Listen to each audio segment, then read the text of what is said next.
Hey there, my friends. It's Dr. Anthony Balduzzi, and I want to welcome you back to another podcast episode here on the Fit Father Project and Fit Mother Project podcast. Today, we're joined by my new friend and guest expert, Dr. Romie Mushtaq, who is a board-certified physician bringing over 2 decades of experience in integrative medicine, neurology, and mindfulness. And we have Dr. Romie on today to basically talk about stress, how it affects our health, how we can be more present and have a just relaxed physiology that enables us to have a great life and live for a long time. And Yes. Dr. Romie has such a deep experience in here. She's been working with Fortune 500 companies as well as doing a lot of corporate wellness stuff where she serves as the chief wellness officer for Evolution Hospitality, where she scaled a mindfulness and wellness program to over 7,000 employees. And her expertise has been featured in major media such as NPR, NBC, TED Talks, Forbes, all the other big places that you would imagine she's be at. She is there. And her first book, which is super exciting, is called The Busy Brain Cure, is being published by HarperCollins in January of 2024. So if you enjoy this conversation, make sure to check out her book where she's going to dive even deeper into what we're talking about today. So Dr. Romie, welcome to the show. Dr. Anthony, so great to be here and to really thank your listeners for their time. I don't take their time for granted. All of our fit fathers and fit mothers who are on the journey, honored to be of service to you all today. I love that. A beautiful way to start. And I think it just what you said there kind of lends us to understand a little bit of like how your mind and your heart works, which sounds like it's rooted in gratitude and very peaceful and very present. So I want to ask you, how did you come to this type of work and go from being, an MD and now working with that medical background, but also really zoning in on Yeah. stress? What's the story of getting here? Yeah. I wasn't always this calm. I wasn't always this grateful. Um, in fact, something about sitting here with you, I feel like I'm in confessional, Dr. Anthony, that if you go back to 2008, 2009, on the outside, I looked like I had made it. I had a success. I did everything that was expected of me from my mom and my aunties and my father. We have one daughter, and you will become a doctor. And I entered neurology at a time where less than 5% of the brain doctors in America were women. Wow. The pressure was intense. And like I said, on the outside, she did it. Not only was I a doctor, I was a researcher, Mhm. professor teaching medical students, and had killer designer high heel shoes before it was all the trend. But inside, I was suffering and I was full of such dark shame, Dr. Anthony. Back then we didn't have terms in our vernacular in the medical community or globally like, let's talk about your mental health. What is burnout? And I just thought I wasn't cutting it and I wasn't making it, and I'm just sitting here faking it until you make it. But the worst part was I loved my job, I loved my patients, I loved my research, I loved everything I was doing. And then the sleepless nights and being stuck on the stress success cycle, keep stressing Mhm. out until you have success and start that cycle all over again. It caught up not only with my mental health and then my physical health. And we'll put a link to my TED talk there, but I ended up so sick from chronic stress that I ended up in life saving surgery. And Wow. I remember laying there in the hospital, Dr. Anthony. I don't know if you've ever had this moment thinking, I don't have any adult skills to cope. Nothing I learned in medical school is going to get me through this. I don't know what to do next. And that was the journey of what I thought was healing myself. And yet today, here I am, fast forward all these years later, knowing that I had to go through my mess to help you all with yours without judgment. And this is where we are here today with a innovative solution to the chronic stress and burnout problem that is not only happening in the United States, both of us have global audiences. Mhm. This is happening worldwide. Mhm. For sure. And I definitely want to spend a good amount of time getting into what you discovered as a methodology to help people shift out of stress and overwhelm and into peace, presence, and productivity. I want to ask you, though, when I'm thinking about your life at that time, why did you feel like you were overwhelmed? Was it because you were doing too many things or because those things weren't aligned? Like, what leads Nope, to burnout? nope. I really want to talk about this. Thank you for asking, because most of the people who I meet when I give keynote lectures, when I'm coaching executive teams or athletes, we all have that similar thing in common. We love our jobs. And the last thing high performing individuals in either one of us, our communities, want to hear is that you need another time management technique or productivity tool. You don't get to our high performing levels in all of our careers. And for those of you that are parents, I'm not. And I'm a proud auntie and, philanthropy, everything that we're involved in, you don't get to this place without learning how to manage your time and productivity. Of course, there's always hacks. Mm-hmm. I really want to say this is what was happening. And what we found in the Busy Brain Cure is you're living in a life of chronic stress. And for me, Dr. Anthony, that was the chronic sleep deprivation. Mm-hmm. As a neurologist specializing in epilepsy, all through medical school, internship, residency, 2 fellowships, working as an attending physician, that was like about a 14-year period of my life. I can honestly tell you there was not a single week where I slept through the entire night. You were either up all night cramming for, Mm-hmm. you know, tests and studying or on rotations. Mm-hmm. And back then, like sleep was seen for the week. Yeah. And then it was being sleep deprived because there was patient emergencies. And even on the nights where I didn't have call, I would wake up in a sheer panic going, oh my God, did I miss a page? Is something wrong? Like I'm going to lose my job. And when I look back on that time, it was because I wasn't honoring the circadian rhythm, and Mm-hmm. sleep was one of them. And I really know in my heart that that is what led to that whole cycle of deterioration, which people will read snips of my stories at the beginning of chapters 1 through 4 of Mm-hmm. how you go from looking perfect on the outside in your heels to falling on ice and falling on your face and falling in your life and having the rug pulled out from underneath you and end up in a dark hole known as burnout. Mm-hmm. So for you, the big crux was, I mean, just the demands of that period of your life and how it impacted your sleep. So I think this is a nice stopping point here to talk a little bit about sleep for people who may Yeah. or may not be on any degree of this burnout roller coaster that you Hmm. experience, but Hmm. certainly have a sense that sleep is important for longevity, for function. So, Hmm. what can you tell us about sleep that is unique and novel in the sense that we all have Hmm. an idea it's important, but why, from Hmm. a Yeah. physiologic basis, is it critical for the Yeah. brain, for the nervous system, and like why is it kind of non-negotiable? I want to start with this is I want every listener here to change the way they think that sleep is now the new status symbol of successful professionals. I want to give a special shout out to anyone that is a parent of a small child that is not sleeping through the night. We have other brain shifts in those situations. Mm-hmm. But really, what we find is people are destroying their own sleep. So, sleep is the new status symbol of successful professionals. Here is why I say this, in addition to the wealth of medical data we already know. We took our busy brain test, Dr. Anthony, in our research period, and we'll give you your listeners a link to take it for free and get a Mm-hmm. brain score. It's 20 questions that look at number one, how stressed are you? And what symptoms are you having in your brain, cognition, memory, sleep, mood, and in your physical health? And problems with sleep were the top 3 symptoms in over 17,000 people who took this test.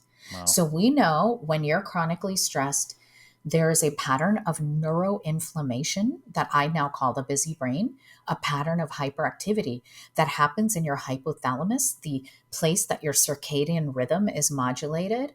Mm-hmm. That specifically happens under chronic stress, and it creates this pattern of hyperactivity. And we'll talk about busy brain in a second, but as far as sleep, no matter how much you're trying to do all the right things, how many times do people come to us and say, I've tried everything for sleep, Mm-hmm. and they're having difficulty falling asleep at night because of racing thoughts in their brain, or you're waking up somewhere between 2 to 4 Mm-hmm. o'clock in the middle of the night and you can't go back to sleep. So you train yourself to think, oh, I'm strong, Dr. Romie. I can get by on 4 or 5 hours of sleep. I'm going to wake up at 2:37 a.m. and knock out a bunch of work emails and get the laundry done before the kids get up. Mm-hmm. And that's not it. And we know with that disturbance in your circadian rhythm, it's not just your sleep wake cycle. It will now have a downstream effect to affect your hormones, your Mm-hmm. metabolism, your immune system, your Yeah. digestion, everything else. And it all starts there with your circadian rhythm. Mm-hmm. So the busy brain is can we define what that is for the purpose of the rest of Yes. this conversation? Yeah. Coined the term busy brain, and I'm going to be so blunt and direct here for all of our colleagues that are listening. We in neurology and psychiatry got it wrong. In the world of traditional neurology and psychiatry globally, we treat these three diseases as three separate problems. And that is part of the thing. Adult onset attention deficit disorder or difficulty focusing, anxiety, and insomnia. Mm-hmm. And this is a very dangerous problem because we end up in something known as the stimulant sedative cycle. Mm-hmm. It goes like this.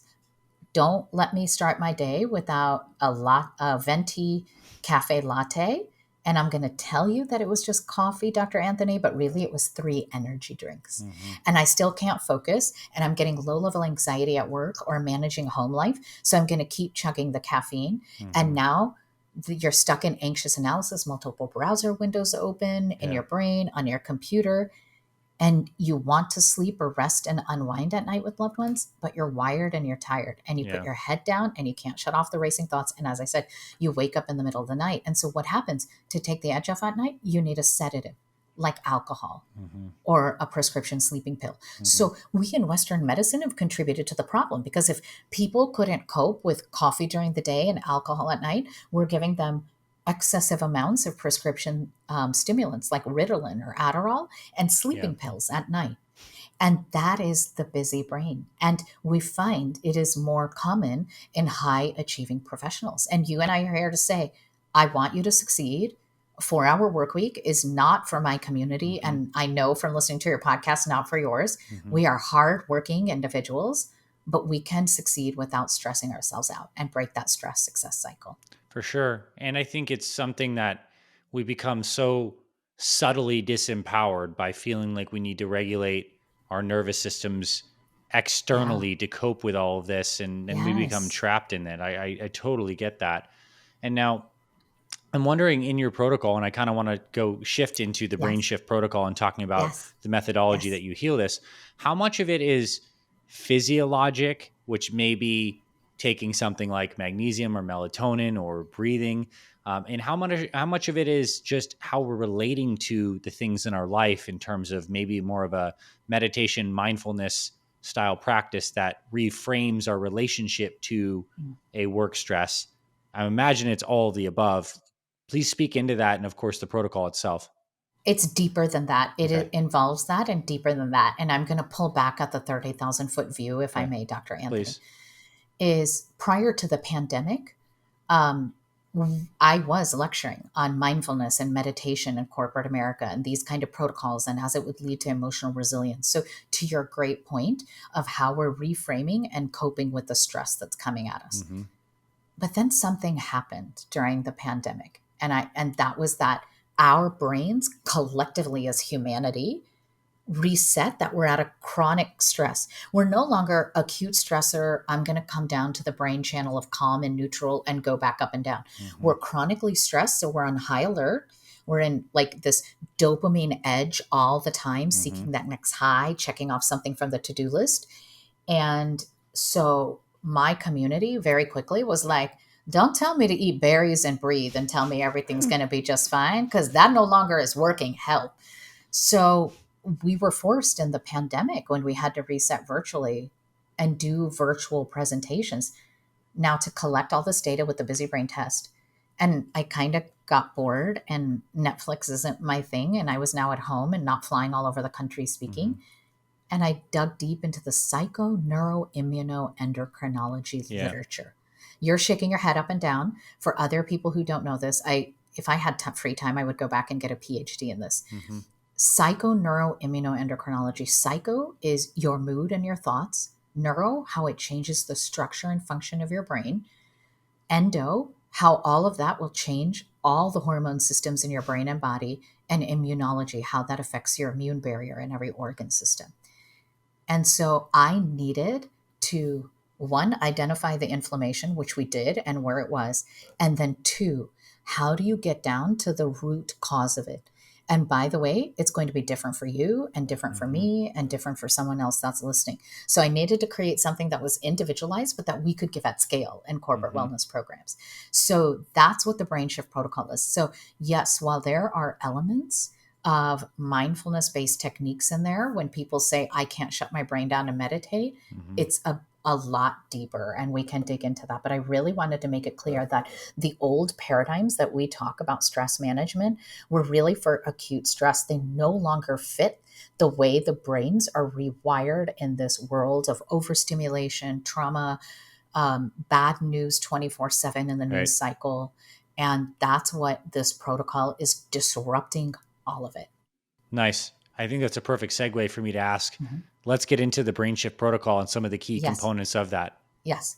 So, BrainSHIFT, the shift is actually an acronym that stands for the 5 key categories that I assess when people are coming into the full 8-week program. S, we already talked about sleep, your circadian rhythm. H is hormones, Mm-hmm. both in men and women. I is markers of inflammation that we look at, which does require getting labs if possible. F is how we use food to fuel ourselves without going on a diet. So, this is where you and I may have a wonderful banter and Mm-hmm. conversation and learn from one another. I don't believe in diets. And T is the role of technology. And Mm-hmm. with that, we created an 8-week program. And that's where we get started. So, um, ask me questions about those areas if you think some of your listeners would like to know about it, or Yeah, let's get into the 8-week protocol. for sure. Mhm. I'd like to, but I think for fun, instead of starting with sleep and the S of the shift acronym, I'd like to start with the T, technology, and work our way Mhm. back through. Yes, So, I'd like to. how does Yes. technology work in this scenario? What do you counsel people on, Yeah. and how do they navigate this with themselves and with their kids? Yeah. In chapter 9 of the book, you're going to read the journey of my role at Evolution Hospitality. And I really want you to listen to this part of the story. At Evolution Hospitality, for all the listeners, we manage hotels that are open 24 hours a day, 7 days a week, 365 days a year. So our leaders always have to be available. How many of you listening right now can relate to that? Like, I can't ever turn off from work, from being a mom or dad, whatever, right? And I challenge them to turn off email, all digital devices, e readers, TV, everything for 30 to 60 minutes before bedtime. Mm-hmm. And that if there was an emergency or urgency at the hotel, that somebody would call you and you would Mm-hmm. define what that emergency is. And that's where this protocol came from. Why did we do that? You know, when you and I went to medical school, Dr. Anthony, and I'm just going to assume you're somewhere near my age, and do so gracefully. So forgive me if I'm wrong. We didn't recognize adult onset ADD, attention deficit disorder, ADHD, Mm-hmm. as a true entity. Medical literature now shows it's real only because of technology, that we've rewired our brains. So this is what happens is when I touch the screen on my phone, I now, my finger, the hands have a very large area of representation on the Mm-hmm. brain. It lights up the dopamine reward center, the addiction center. The same thing gets light up when you gamble or you take a hit of drugs, fentanyl, Mm-hmm. crack, cocaine, whatever it may be. And then you come off that dopamine high and you're like, I'm going to put the phone down. I'm not going to check work email. I'm not going to get in my Slack messenger channel. And then you come crashing down and you want it again.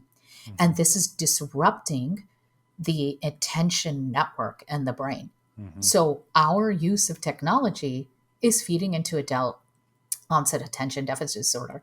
How do you know you have it? Here's a simple test. Whatever any of your listeners are binge watching right now, and tell Dr. Anthony and I what you may be binge watching because I don't judge. There's good series on there.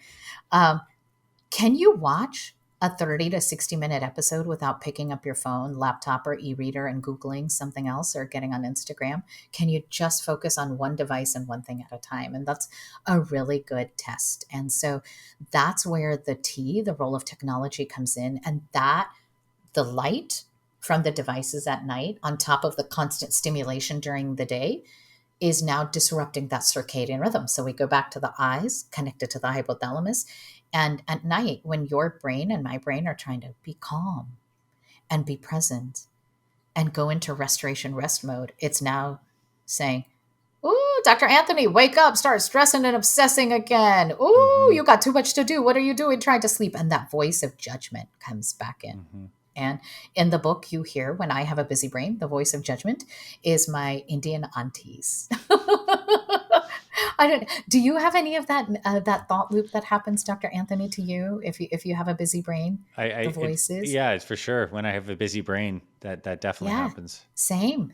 And so that's the role of technology. So in week 3 of the protocol, which is chapter 12, we introduce how to effectively do digital detox, and take brain pauses from devices during the day, and how to and why to do it at night. And it's one micro habit or one small brain shift, 30 to 60 minutes before bed. And by the way, we do this with large corporate teams. Hmm. We do the 7 or 21 day digital detox transformation, Dr. Anthony, and it's transformational. People are now happy at work. They no longer hate their manager because you gave them peace and quiet at Hmm. home and their private lives. Nice.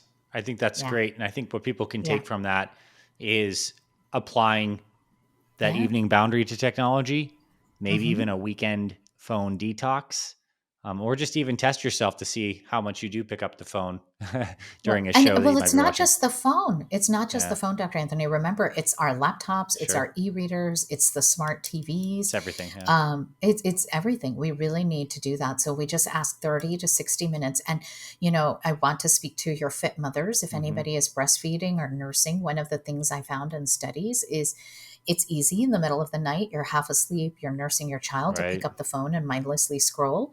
Don't do that. It's your energy with your child. Don't give yourself a dopamine high while you're breastfeeding Yeah. or bottle feeding a baby. Instead, focus on their heartbeat, focus on their breathing, and have a mindful moment together if you can, and try to stay awake. But don't pick up the phone, because that stimulation energetically for parents is disrupting now the energy we're transmitting to the child that we're feeding. Hey, it's Dr. Ray. I want to quickly pause this episode to thank you for listening to this Fit Father podcast. I am just blown away at how amazing this podcast has become. I had no idea when I started FFP around 10 years ago that it would grow into such an impactful mission. And I want to let you know that I am so grateful to be connected to you in this lifetime. And on behalf of me and my entire team, we are so grateful to be in your life, helping you get and stay healthier for your family. That's what I want to share. Just some gratitude from my heart to yours. Let's get back to today's episode. All right, so let's get to the F for food. I'm interested how Yes. Oh, food and nutrition recommendations play into decreasing a yes. busy brain and helping brain Yes. health. So here was my goal. Can I tell you where I had to start from? Sure. Diet is a 4-letter curse word in Mm, my world. And I don't want to disrespect the incredible work you do with Fit Father and Fit Mothers. mm-hmm. But here's the reason why. In my research for Busy Brain, when we have someone go on a strict diet or cleanse, it actually raises the stress hormone levels and Mm, creates potential trauma tracks around a food like kale or boiled chicken and right. broccoli. But here's the other thing. I'm a chief wellness officer, and how many of your listeners are leaders of big teams and companies, Mm, of a globally diverse workforce? And most of the Western diets that we preach in the integrative, functional, holistic health world are very American Eurocentric. mm-hmm. And I, as a doctor and a mindful leader, want a world where carb lovers, carnivores, vegans, Mm-hmm. chocolate lovers can all sit at one table and feel Yeah, like they belong. So I for sure. needed to find the biohacks that could help brain health and help start to transform, but not take away comfort food. So the goal here, people will read in chapter 7 the story of Dr. Pritchard and how I learned about comfort food from one of my mentors. And then in chapters 15 and 16, we break down simple biohacks that everyone can do, especially busy parents.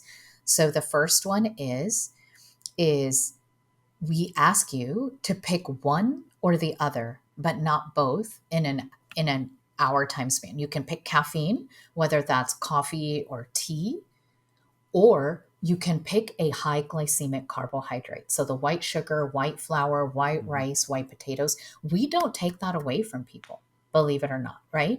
Because the minute you start taking away, that dopamine reward network goes into craving mode and we're creating suffering. What we found in our studies, over 1,000 executives went through this protocol while I was researching and writing the book, was most people tend to go towards caffeine. Mm-hmm. And they've already done the sleep challenge and the first week of restore. So the sugar cravings have already gone away. So I'm not sitting here eating a whole box of Girl Scout cookies. Mm-hmm. I'm going to be mindful now and say, hey, it's a child's birthday party this weekend and I'm going to have a cupcake with them, right? Or I'm going to enjoy, I come from South Asian descent, so I'm going to enjoy rice and curry and not give up that, or naan bread, that a family member so lovingly made from scratch. And that's what we do. So the first biohack is this: pick one or the other. And the first 48 hours, you may feel a sudden withdrawal. You may not have realized how much sugar you were consuming. So, in the appendix and in the online resources with the book, we give you resources to actually check labels. And I know that's something that's important to you too, because Mm-hmm. it isn't that people were grabbing cookies or white bread. They didn't realize how much hidden sugar was in the packaged foods that are in the refrigerator and pantry. And so Mm-hmm. that's the number one thing we start with. Tell me how that fits into Fit Father and Fit Mother, Dr. Anthony. Well, I mean, I'd say completely. Although I do more liberally use the word diet than you as a pattern of eating, Hmm. Yeah. we are helping people create a sustainable, rhythmic approach to nutrition that is inclusive Yes. and not Yes. limiting on foods, but Yes. also works in the busyness of life, and Yeah. has Yeah. periods of being Absolutely. consistent and then periods of being a little more Yeah. flexible on the meals. So it Amazing. definitely fits for sure. Same thing. We want people to celebrate comfort foods and to the best of your ability, schedule it. That's what And we do. those Yeah. oh moments happen where you're like, oh, I was going to cook dinner. We had a prepared meal. We're all stopping at a restaurant or getting Uber Eats on the way home. Wonderful. Celebrate that comfort food. And, if you're listening to this podcast episode, tag Dr. Anthony and myself and tell us what your favorite comfort food is. What I'm craving these days is the basmati rice Hmm. with potato curry. It got a little chilly here in Florida, so I'm craving that hot meal. So a potato curry on top of basmati rice that is like comfort food and Carbs on reminds me of being carbs. in my Yeah, for sure, but yeah delicious. in And curry. it's true. Yes. How about We got how some about fats to you? balance that out. Yes. What is your I favorite haven't comfort had it in a food long these days? time, but Uh, my daughter she eats a good amount of mac and cheese, like a healthier version. ooh, So I find that I yeah. had some of that over the Amazing. Thanksgiving time. And Amazing. I don't actually eat it too often, but I do really love pizza, the taste of it, the Yeah. whole aspect. Yeah. It just has a negative impact on me that makes Yeah. it not worthwhile in terms of inflammation. And I think that's kind of a nice Absolutely. segue Yeah. into the next I is let's talk about like ways Yeah. that you approach reducing inflammation in the Inflammation. body and the brain. This is the one area where we actually ask people, we don't force anybody when they're in the 8-week protocol to go get labs checked. So there are specific markers of inflammation I'm looking at in a busy brain. One is your baseline, because I can't biopsy a live brain to Right. see if you have neuroinflammation. So we use lab tests. One is high sensitivity C reactive protein. That Mm-hmm. just gives me an overall baseline. Then I know your listeners may or may not be surprised, but mine often are, Dr. Anthony, is I want to check whether you have a history of diabetes in your family or not. Sure. Really important for me to know fasting insulin, Yep. fasting glucose, and hemoglobin A1C. Mm-hmm. We know that this pattern of neuroinflammation can actually lead to what we call diabetes type 3, which is Sure. actually the inflammation in the brain that is from insulin resistance that you may not present with, the standard symptoms of type 2 diabetes. So that's the one thing we check. Here are the other two things that are really important that we screen. Three things: vitamin D3, D as Mm-hmm. in dog, 3 levels. We consider vitamin D in the super hormone of the brain. It is not Mm-hmm. just a vitamin. None of our 50 hormones that are modulated by our circadian rhythm in our brain and body can function without it. So if there's one thing we want people to really know before they leave is what's your number with vitamin D3. Sure. We also check then for methylation disorders, specifically the MTHFR Mm-hmm. gene. We know with that deficiency that we're more prone to busy brain symptoms, and that about 40% of people with that MTHFR deficiency don't present with the typical symptoms of hyperhomocystinemia, such Mm-hmm. as, miscarriages or cardiac disease. They actually present with ADD, anxiety. And then the fourth thing we check is a full thyroid panel, Nice. both in men and women. Because when people hear hormones, Dr. Anthony, I don't know about your community. I serve a lot of men, in my corporate world. They automatically think she's going to check my testosterone. And before I get to testosterone in a men or estrogen, progesterone, and testosterone in women, really important for me to know how your thyroid is doing. A busy brain can absolutely knock out your thyroid. So those are the patterns of inflammation. That's how we heal the chronic stress and burnout that we're feeling.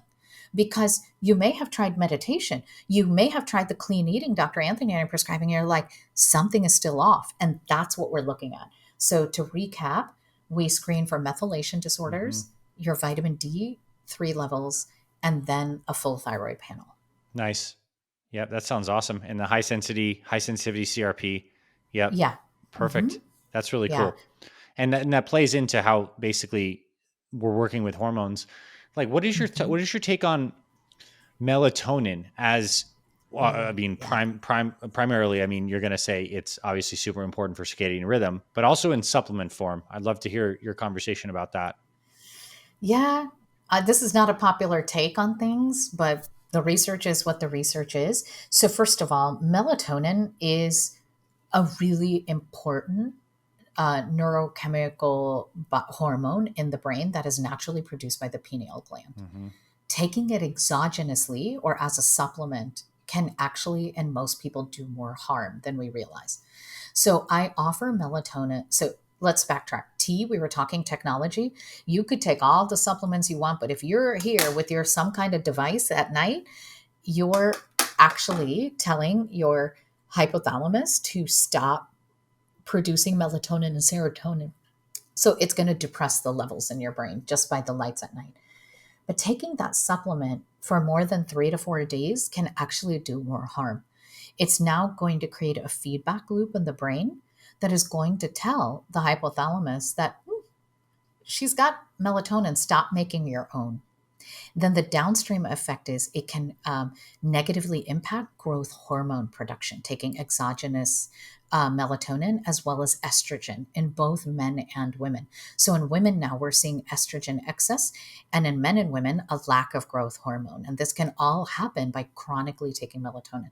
So the only time as a neurologist and integrative medicine doctor I want to give melatonin is, for my executives that you're traveling across 2 or more time zones and you need to just quickly reset your sleep-wake cycle, no problem for a week. If you've had a sleep study and you actually have a REM sleep disorder, then we know you need melatonin, right?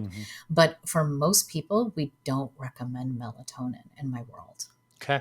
I'm interested, and I'm not trying to be confrontational in any way, shape, or form. No, but please do. I was under the impression that it was one of the exogenous hormones you could take that didn't have that suppressive effect, and that there were some decent long-term studies on that it was okay for people we to thought take. so. We thought so, but if you look at some of the studies, and I can send them to you and we can link them here, there are early studies not only in animals, but in now humans too, showing the negative impact of growth hormones, specifically estrogen on women. So please send it to me. I'd love to learn more about that. Dr. Anthony. Yeah, absolutely. And so you're not being confrontational at all. I really appreciate the respectful conversation between two colleagues. And so, this is a great example for listeners where two doctors who respect each other may not completely agree, because science is still an art, and every day we learn something new. So for sure. What I found more effective in the clinical studies and using our protocol, and I want to know what you think of this, Dr. Anthony. Again, I don't want to give a prescription sleeping pill like a benzodiazepine. We actually give 5-hydroxytryptophan, 5-HTP, a precursor to serotonin, which will then naturally internally break down to melatonin. So that becomes your sleep good and feel good hormone. And why I found that really impactful is because it's also going to help with 2 other things: the ruminating anxiety at nighttime and the waking up in the middle of the night with the thoughts spinning. We found it to be really helpful, and in low doses as well. So that's one. And then on top of it, you mentioned it in your podcast in our interview earlier, using magnesium glycinate or threonate as well. Tell me what you think about 5-HTP. Have you used it? I'm a fan. I have used it for sure, and I think it can be useful for different sleep disorders and stuff like that. And I also think like optimizing morning serotonin production and precursors through morning sunshine is a big part of feeding that whole pathway. Absolutely. But I think the magnesium, 5-HTP, And I'm curious, Mhm. have you played around with L-theanine or anything like I this? have. I have. And so, we want to, first of all, we're two doctors Hmm. who prescribe, but this is an educational podcast. Always talk to your practitioner Hmm. before you do anything, Dr. Anthony. And I say blah, blah, all of that.